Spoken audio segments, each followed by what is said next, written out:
So I start again. Hi everyone, and welcome to another live session from the series Engineering Qualification Validation in Australia. And in this live session, which is number 157, yes, it's been 157 weeks that I am here every week talking about a subject related to the engineering qualification validation and also other subjects related to engineering, and also about how you can get your first professional job here in Australia. But first, for those that don't know me, my name is Gerson Ida, and I'm the founder of the website www.engineersinaustralia.com, a website that I created around 3 years ago to help you in your journey to validate and for you to become an engineer in Australia. And if you haven't joined my Telegram group yet, Telegram is a messaging app, looks like WhatsApp, and I've got a group there with 747 people, 750, and you can join for free.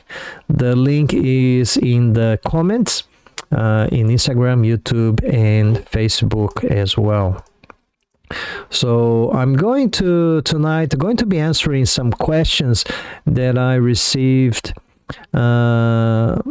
during this time, and also questions that I see that pop up in the Facebook groups, and questions that people send in my direct message in Instagram.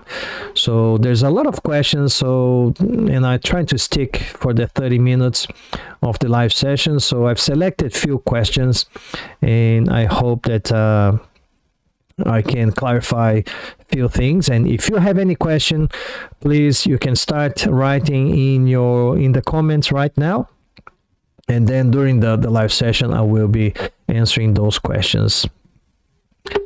Okay, so first of all,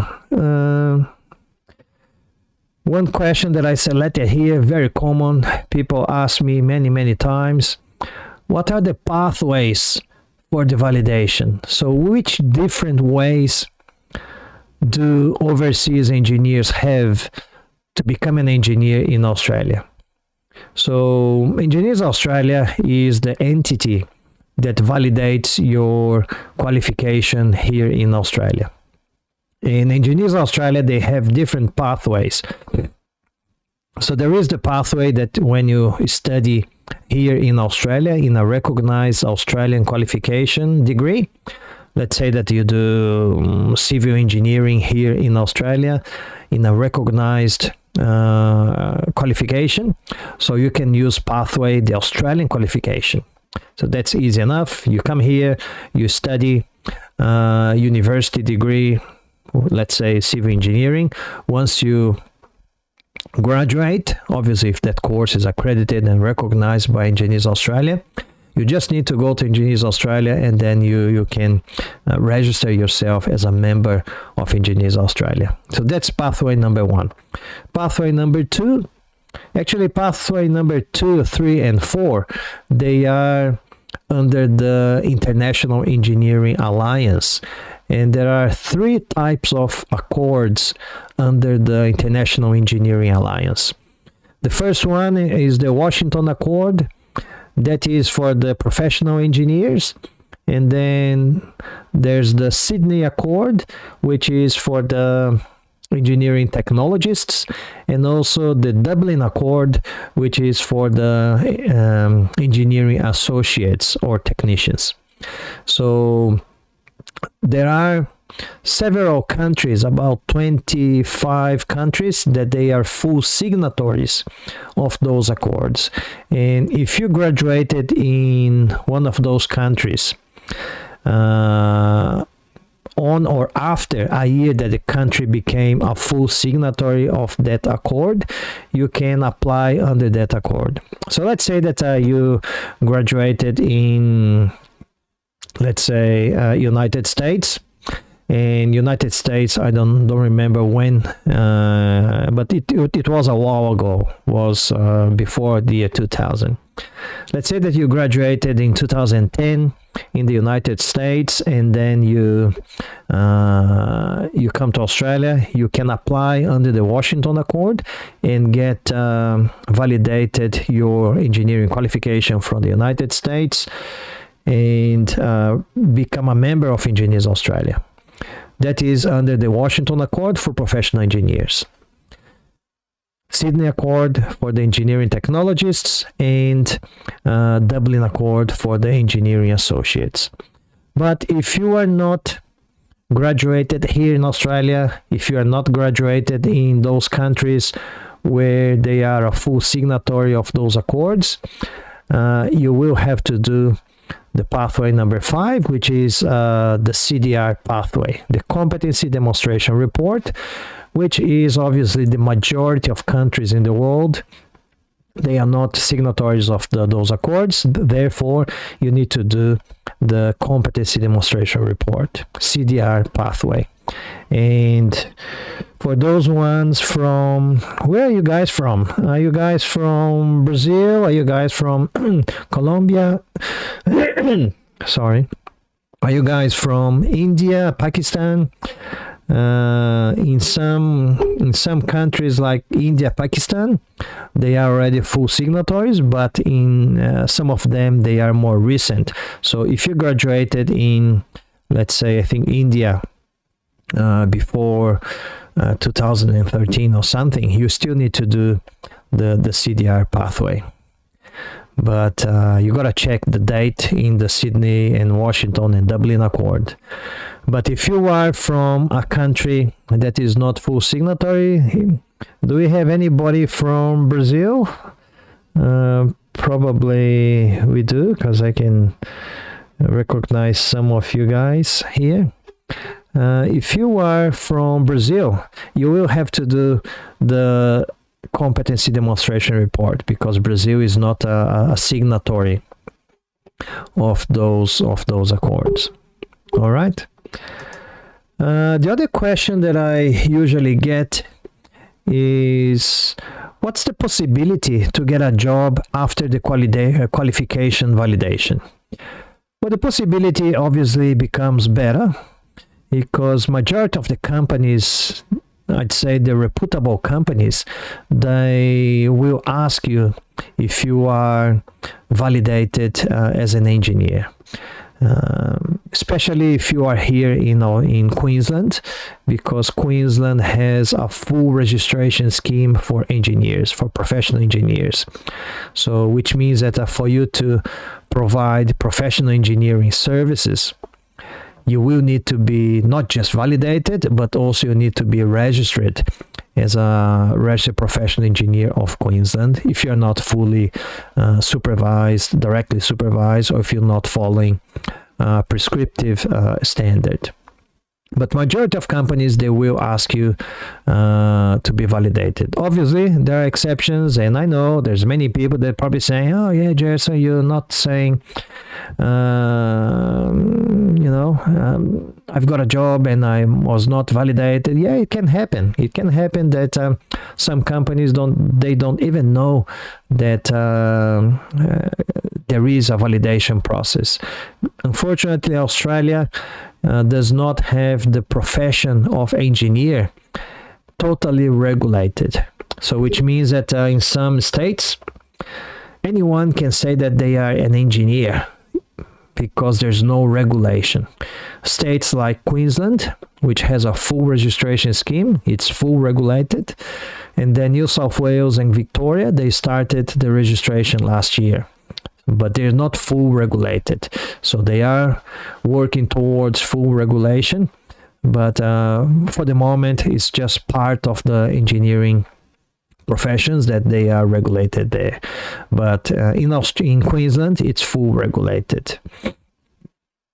But the possibility, obviously, you got to think about from an employer perspective.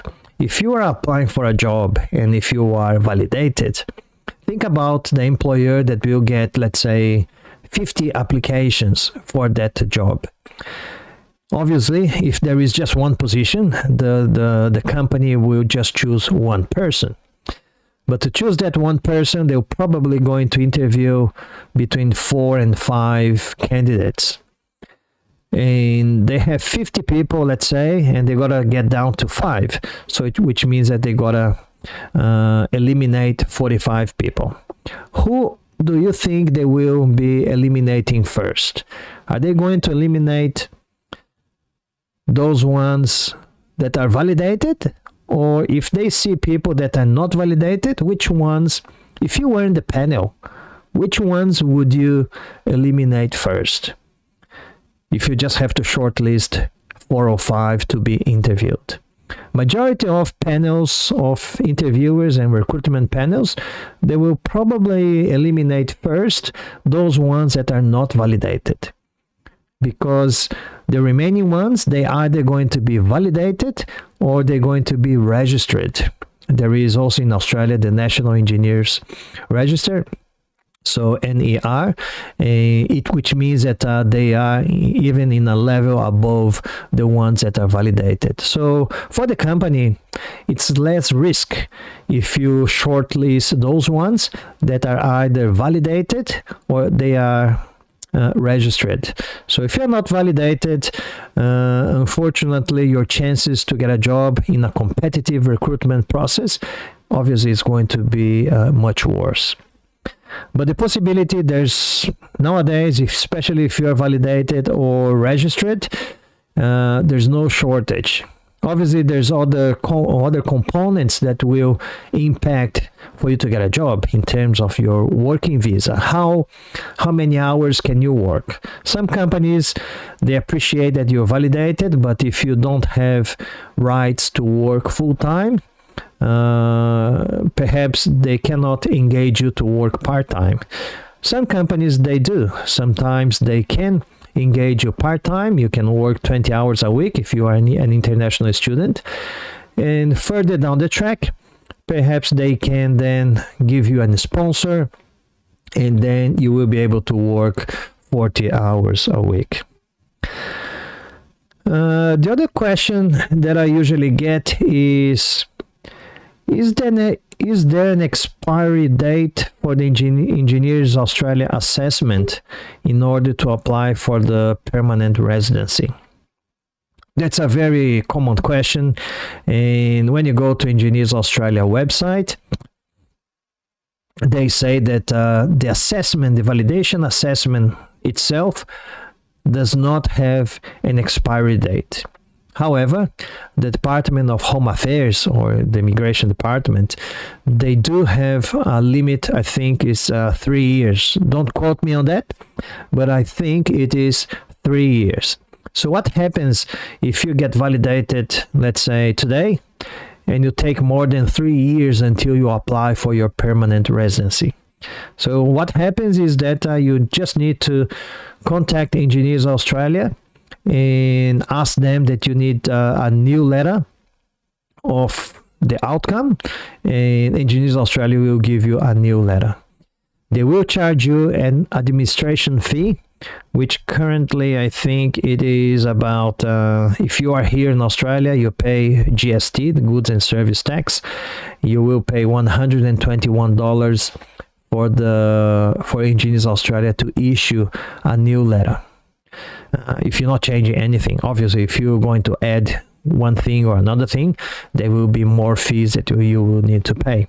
But if you just want to reissue a new letter with a new date, they will charge you just a standard admin fee, which is $121. If you are outside of Australia, you don't pay the tax, and then it will cost you 110 Australian dollars. All right. The other question that I usually get is work experience necessary? And the short answer is no. You don't need to have work experience to validate your engineering qualification here in Australia.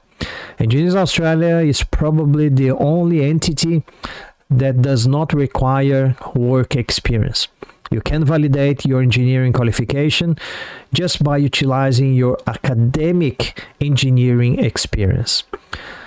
What is important for Engineers Australia is for you to is for you to demonstrate your competencies and skills in engineering.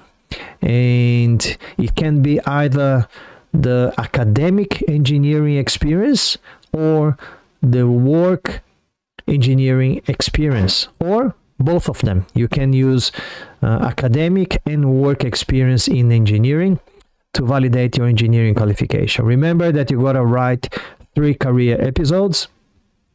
Those career episodes, they can be fully academic experience, they can be fully work experience, or they can be a mix between academic and work experience. The other question that usually people ask is how much will it cost for the validation process? And that's a tricky question to answer because obviously there's not just the Engineers Australia fees, but also you need to consider your English test, you need to consider your translation costs, you need to consider perhaps if you have to improve your English, you need to pay for your English courses, and that will cost you some money as well. But basically, the engineering or the CDR, the Competency Demonstration Report Assessment, will cost you, if you are in Australia, because you pay tax, it's going to cost you 891 Australian dollars. That's included already 10% GST. So that's just for the standard skills assessment. If you're going to do the skills assessment plus what they've called the relevant skilled employment assessment, which is to validate your work experience, it will cost you with tax, with the GST, goods and service tax, $1,295 with 80 cents. So Australian dollars. So this is if you are in Australia. If you're outside, it's going to cost 1,178 Australian dollars, excluding GST. If you are in a hurry and if you need your skills assessment to be done quicker, let's say in about 20 or 30 days, you can pay an extra fee, which is called Fast Track. And if you pay Fast Track, Engineers Australia will allocate an assessor, and the assessor will finalize your application between 20 or 30 days. But that's going to cost you, if you are here in Australia, an extra $342. What else in terms of cost? Well, the English test, you will probably going to spend between $350-$400 for the English test. Whatever is the English test, I think they're going to cost roughly the same. IELTS or TOEFL or PTE, they're going to cost roughly the same, around $400. So it's a good idea for you to pass in the first test, because obviously if you don't achieve the minimum scores in the first test, you will need to do the test again, and until you can get the minimum scores in each of the 4 bands: listening, reading, writing, and speaking. So IELTS is 6. You have to have at least 6 in each of those 4 bands. And if you're doing PTE, you need to get at least 50 in PTE in each of the 4 bands. Just have a sip of water.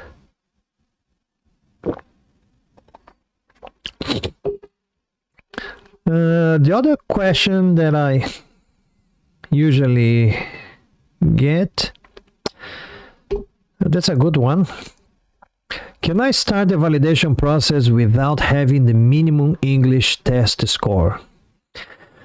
Yeah, that's a quite interesting question. Let's say that you haven't done your English test yet. Can you start your validation process? I'd say that yes, you should. And why is that? Because you are just going to submit your documentation to Engineers Australia right in the end. You have to translate your documents, you have to write all your reports, you have to do your English test, you have to do your continuing professional development, your career episodes, your summary statement, you have to translate your certificates, you have to have your reference letters. So it will take you some time until you actually get everything done. And let's say that it's going to take between 3 to 6 months until you finish everything. That means that when you start, your English may not be very strong. You perhaps don't really feel very confident to do the English test. But during the validation process, you will be reading a lot of technical documents. You will be reading technical specifications. You may read books. Obviously, you will be studying English. And then after 3 or 6 months, I'm pretty sure that you will improve your English. You will be writing your reports as well. So you will be practicing your writing. You will be reading and interpreting books and technical magazines and technical specifications. So you will be training your reading and your interpretation skills. You will be attending probably online events, my live sessions. You will be attending face-to-face meetings and webinars, etc. So you will be training your listening as well. And obviously, if you are here in Australia, you will be speaking English, and in 3 or 6 months, you will be improving your speaking as well. Which means that you can start your validation process, write everything, put together your documents, and then do your English test towards the end. So when you get your English test done, and let's say that you get your minimum scores, you have everything ready. And I did that. When I did my validation back in 2005, 2006, I've done everything. I was doing everything. And then when I did my English test, everything was pretty much ready. And then I applied for my validation straight away. A lot of people, they wait until the English is good first and etc. And then they will be writing their career episodes. It could be a good strategy, but for me, it's more like a procrastination, because preparing the validation process is not easy. It's a lot of work, it's a lot of time, and in your mind, you could be using that excuse. Well, once I have my English test, I will then do my validation process.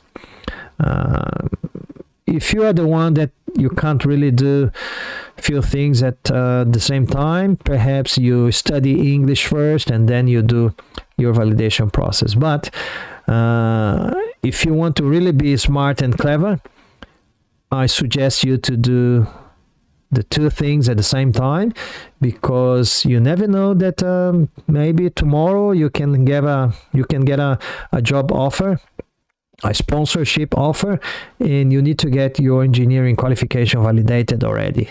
And if somebody else has it, you could be missing out a very, very good opportunity.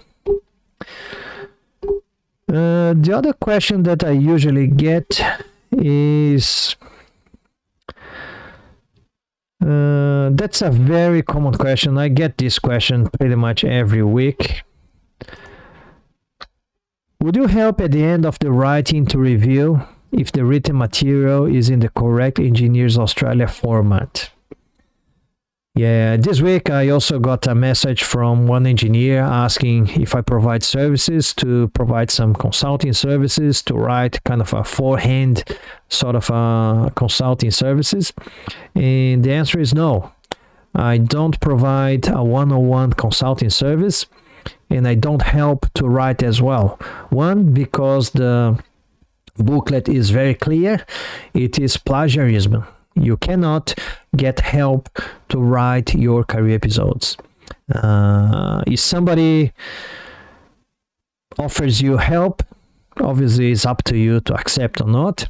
But Engineers Australia considers that as being plagiarism, because it's not 100% your own work. and this is unethical behavior, and being unethical behavior, it breaches the Engineers Australia Code of Conduct, and that's why it's considered plagiarism, and you will be banned up to 3 years by Engineers Australia, and obviously your application is going to be rejected. So the temptation sometimes is big.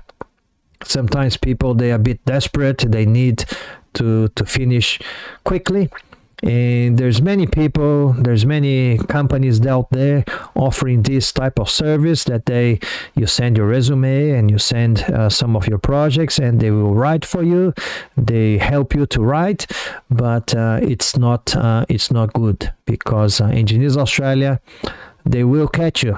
If some people, they didn't, but it's too risky for you to kind of risk 3 years of your life if you get caught and if you are banned. That's why in my mentoring services, I teach them how to write. I teach them the competencies, and my students, they write everything by themselves. I don't help them to write. I teach them the competencies. I teach them to understand what they need to write in each of the competencies, and then they use their own examples. So, but that is the more difficult way.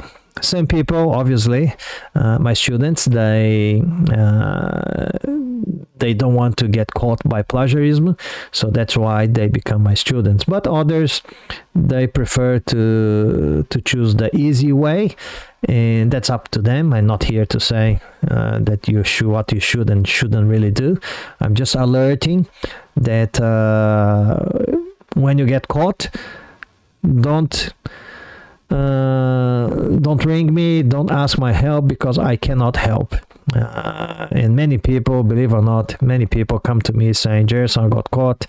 I used this service, didn't work. Can you help me? I say, sorry, but I can't.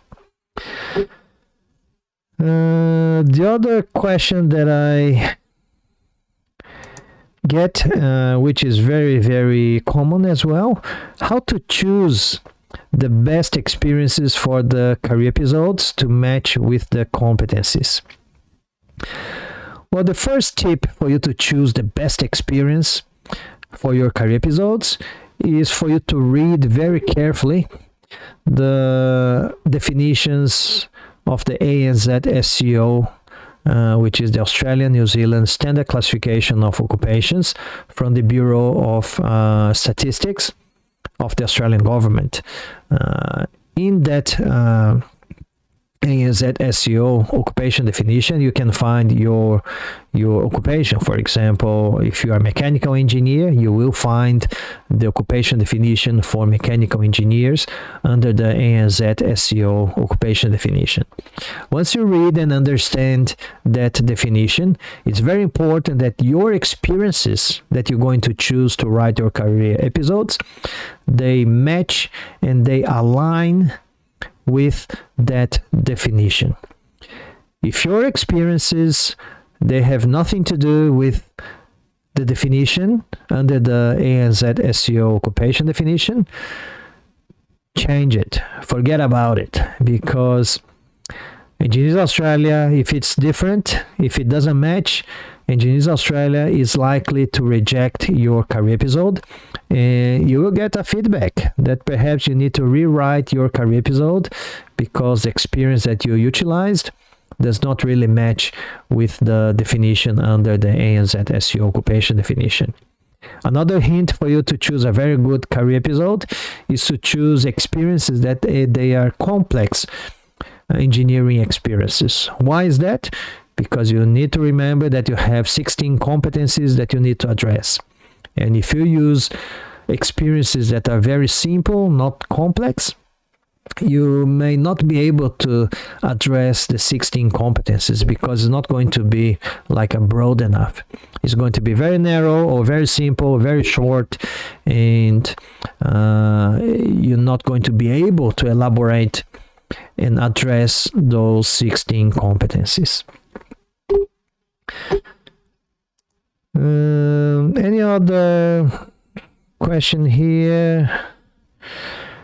That's another question that usually I get. If I do a master's degree, will my certificate be validated? Do I need to validate? Can I use the master's degree to be validated as an engineer? And the answer is depends. Depends on your objective. If your objective, let's say that you do a master's degree, which is recognized by Engineers Australia here in Australia. So you study, you came here as an international student, you graduated in a master's degree, which is recognized by Engineers Australia. So once you graduate in that master's, it will depend what's going to be your objective. If your objective is to just be registered with Engineers Australia, become a member with no migration purposes, then you can straight away, once you graduate with your master's, you can become a member of Engineers Australia. But that's important. You become a member, but you cannot use the master's degree for your migration process. For your migration process, Engineers Australia, they need to recognize and validate your undergraduate degree, your bachelor degree, not your master's. Even if your master's was done here in Australia as a recognized master's degree. For migration purposes, you need to recognize your bachelor degree, your undergraduate degree. So let's say that you come from Brazil, you finish your university in Brazil, you came here in Australia, you graduated in your master's degree, you can become a member, but it's not going to help your migration process. For your migration process, you need to recognize your bachelor degree that you did back in Brazil. So very important. A lot of people, they get confused with that. Unless obviously if you are going to do your migration process in a different pathway, let's say that your partner is going to do the migration process and that's it, or you are already a permanent resident, or you don't want to be a permanent resident, you just want to work as an engineer here for the time that you have your visa currently, then that's okay. All right, just going to check if is there any questions because we're getting close to the end. Yeah, thanks Gustavo in YouTube. He's saying that he's a chemical engineer from Brazil. Just check here on Instagram. I think it's all good. No questions there, I think. I'm going to check Facebook. No questions in Facebook. All right, so I'm just going to show you, if you want to register in my workshop. The name of my workshop is I Want to Become an Engineer in Australia. You just need to, I'm going to paste the link in YouTube and then pasting the link in Instagram and Facebook. It's fixed in the comments.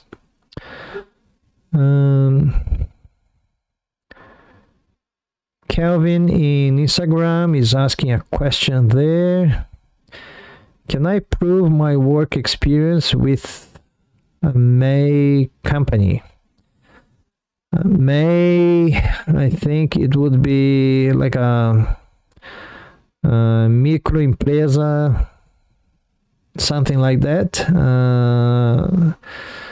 So I'm assuming that you are the owner of that company, Kelvin, and how you can prove your experience. Well, first of all, if you are the owner of the company or a self-employed, yes, you can. You will need some information, obviously a contract between yourself your company and the customer. So because you obviously, if you are the owner, you can't get a reference letter because it's you signing a letter of yourself, so it doesn't help. So what you need to do, you need to get a contract between your customer and your company. So that is to prove that you deliver that engineering services. It's important that obviously in the contract you have the time that you deliver the service, or the time that you have to deliver the service. It's going to have the price that you charged for that services and the scope of those services as well. You will certainly need the secondary documents, which is your tax return, your bank statements, your social security statements, your FGTS statements, which is kind of the superannuation here in Australia. And so those, usually the government issued documents, the documents that the government will give to you: social security statements, tax return, FGTS, and those sort of documents, bank statements, especially if you are the owner of the company. And obviously then your contract, or even a statement from your accountant as well. So you can demonstrate work experience being a company owner or a self-employed. The booklet has a special session for those documents, and this is under the RSEA, the Relevant Skilled Employment Assessment. So there's a special session in the booklet where it says clearly what sort of documents that you need to demonstrate the primary and the secondary documents there. But thank you for the question. Any other question? I'm just going to check if is there any other question there. No question in Facebook. I don't believe there's a question there in YouTube. No question in YouTube, and no more question in Instagram. All right, guys, so I would like to thank you guys very much for your participation and the questions there and your engagement. And if you like the live session, please hit the like button. It helps me a lot. It helps the platforms to deliver this video to other people, and obviously it motivates me to keep going. As you heard, it's been already 157 weeks, and I want to be here next weekend and the weekend after and the weekend after. So if you hit the like button, sends me a message that the content is good, that you enjoy the content, and it gives me fuel to keep going. Okay, and if you haven't visited my YouTube channel yet, you just need to search for Gerson Ida and you will find my YouTube channel. I've got more, I don't know how many now, probably more than 200 videos there. And if you like the content, consider subscribing to my channel and share the channel and the videos with other engineers that you feel like it's going to benefit. And if you want to participate in the workshop, please feel free to register. I'm just going to show you here probably how you do it. Very simple. When you go to my website, www.engineersinaustralia.com, when you click on this button, it's going to take you to the registration page, and the registration page is fairly simple. You just need to input your name and your email address, and that's it. It's taking some time. I think the server, yeah, I had issues with the server. I contacted the host and they were upgrading the server, so it looks like that it's not going to work. Yeah, so you can't register now because the server is not working, so that's no good. And it's not the website, because I built the website, but it's not the website, it's the server. Oh, it came up. So if it doesn't work, try a few times. Sorry guys. And then you just need to put your email address, your name. I'm Brazilian, I'm living in Australia, and register now. Oh yeah, that's just the robot thing. I'm not a robot. And that's it. You register it. And the couple of videos here just to tell you that emails, sometimes they come, sometimes they don't. And you can join my WhatsApp group, where I send notifications and the link for the videos as well. So, but that's it. You just need to put your name and email address, and make sure that you get your confirmation email in your inbox. If you don't receive in the next 10 or 15 minutes, please check your junk mail box, because it could be there. And if it is there, it's a good idea to save my email and my name in your contacts and put as favorites, so the emails with the videos, they're not going to the junk mail box. All right. Okay, well, thank you guys very much for that, and I hope to see you all next Sunday, 8:30 p.m. Brisbane time, in another live session where I'm going to talk about more subjects related to the engineering qualification validation in Australia. Okay, thank you, and see you then. Bye bye.